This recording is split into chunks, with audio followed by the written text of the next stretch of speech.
Minus ഇന്ത്യയിലെ ആദ്യത്തെ electric ലോക്കോമോട്ടീവിനെക്കുറിച്ച്. നമ്മുടെ രാജ്യത്തിന്റെ ഗതാഗത മേഖലയിൽ ഒരു വലിയ മാറ്റത്തിന് തുടക്കമിട്ട സംഭവമായിരുന്നു റെയിൽവേയുടെ വൈദ്യുതീകരണം. ആവിയന്ത്രങ്ങളെ ആശ്രയിച്ചിരുന്ന ഒരു കാലഘട്ടത്തിൽ നിന്ന് കൂടുതൽ വേഗതയും കാര്യക്ഷമതയുമുള്ള ഇലക്ട്രിക് എഞ്ചിനുകളിലേക്കുള്ള ഒരു ചുവടുവെപ്പ്. ഇന്ത്യയിലെ ആദ്യത്തെ ഇലക്ട്രിക് ട്രെയിൻ സർവീസ് ആരംഭിക്കുന്നത് 1925 ഫെബ്രുവരി 3-നായിരുന്നു.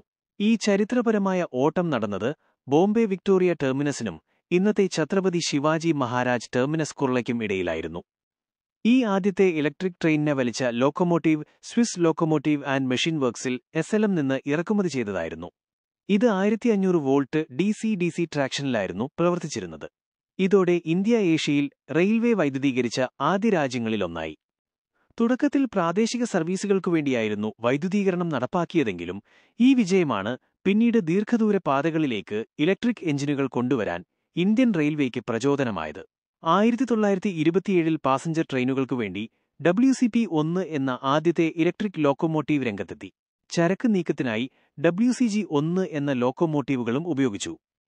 പിന്നീട് സ്വാതന്ത്ര്യാനന്തരം 1961-ൽ ചിത്തരഞ്ജൻ ലോക്കോമോട്ടീവ് വർക്സിൽ CLW ഇന്ത്യ തദ്ദേശീയമായി നിർമ്മിച്ച ആദ്യത്തെ ഇലക്ട്രിക് ലോക്കോമോട്ടീവായ WCM-5 ലോകമാന്യ പുറത്തിറങ്ങി.